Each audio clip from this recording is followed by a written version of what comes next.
Cheese Works and RC Track Talk has come to North Kansas City, God's land north of the river. And we're here with Chris Kovakovich, and we're going to talk about a new item that has just come out on the market. Chris, first of all, tell us the name of this. Okay, what we're looking at here is an HPI Baja 5B, and this is the SS model. This is the one that you assemble. Okay. Man, what a piece of equipment. You know, you and I both go back quite a ways in RC. I mean, boy, there were some pretty antiques we started out with quite a ways back. But, man, this thing looks like it's got technology built into it all over. Can you? Yeah, it has a lot of technology built into it.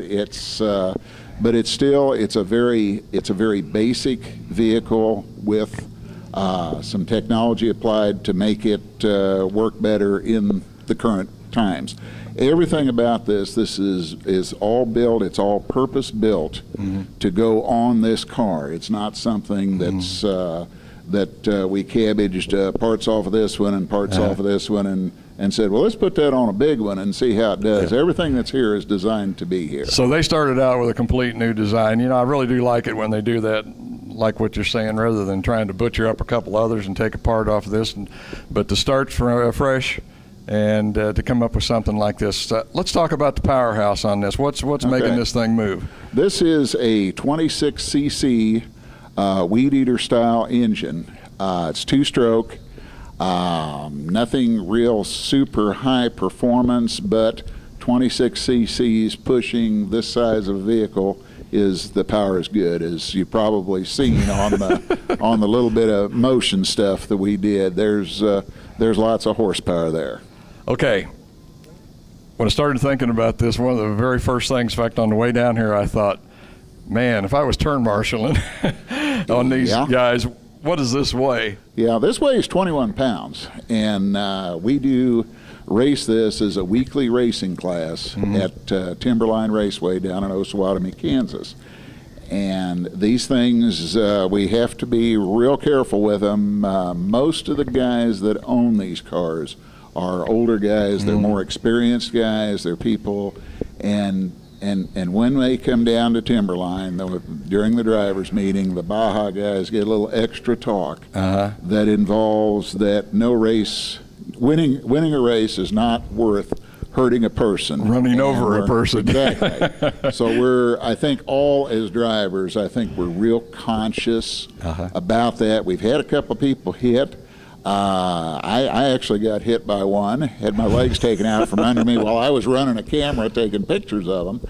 Didn't really hurt, kind of scared me, but we're as drivers, we're very conscious about racing for the pure enjoyment of racing. They're all very similar. And as a result, we're not going to hurt anybody to win. Okay. Let's talk a little bit about the chassis. What type of material are we looking at in the chassis on this, and, you know, most of the arms and all the other stuff? Okay, the chassis is a stamped aluminum chassis. It's a ladder type design. Can we turn that up? We can raise the car up just a little bit, and you can see the openings. It's a bridge type design, and it's very, very rigid. It's aluminum. I'm sure there's a spec someplace for how thick it is, but for our purposes, we'll call it really thick, strong aluminum. Okay, so it's, I'm sure, a little heavier stuff than what they even use on 8-scale. Oh, absolutely. Yeah, it's much heavier. It's probably, I'm going to say it's, another 50% thicker than an 8-scale chassis. Okay, that brings up another question to me. What is the breakage like on the H-arms and stuff like that? Well, that's what we're in comparison to. Yeah, we're all kind of learning that as we go, because this, nobody was racing one of these at this time last year in the Kansas City metropolitan area, and so we're just kind of learning as we go. If you hit something hard at speed, you're going to break an arm. There's no question about that. That's common in just about anything. Whenever any of us have broken an arm, there was no question in our mind that the arm deserved to be broken. As far as other breakage items, there hasn't been a lot.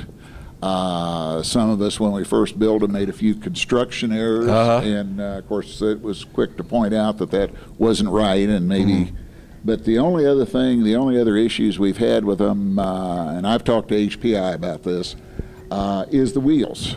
Because of the massive horsepower of the engines, or massive torque, probably more so than anything, they have a tendency to want to try and spin the hexes out of the wheels. All right. And as a result, and I spent quite a little bit of time on the phone, because to me it's a design issue. To the folks at HPI, it's a you have to tighten them just right issue. Oh gosh, okay.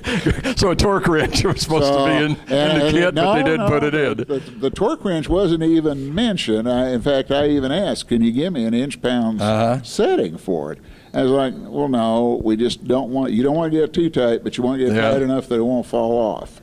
And I think the last one I spun out was because I was trying for that perfect spot, and it was just a little bit loose. The wheel fell off and spun itself out. Okay, have you come up with something to overcome that? I mean, have they come up with different hubs or anything? You're just learning how to... We're just learning how to tighten wheels, and you'd think somebody with 20-plus years experience in this would know how to tighten a wheel, but apparently I don't, and several others don't either. Well, what was the case? Too tight or not tight enough? Too tight was what they were saying, based on the symptoms we had, because we've had some issues getting them off. Well, I know running brushless and oval, I've broken off a lot of pins, and eventually I think I went to piano wire and took care of that. So I just wondering if there was a cure, but not so. There really isn't a cure on this, and the interesting thing about the design of the Baja is that it's designed with fuses in it. There are certain things that are going to break. We have a plastic main transmission drive sprocket, okay? Well, you can buy metal ones, but that's going to move your breakage point someplace else. That's what I've seen in RC before. Same thing. You buy a metal and you just move it to another spot. Yep.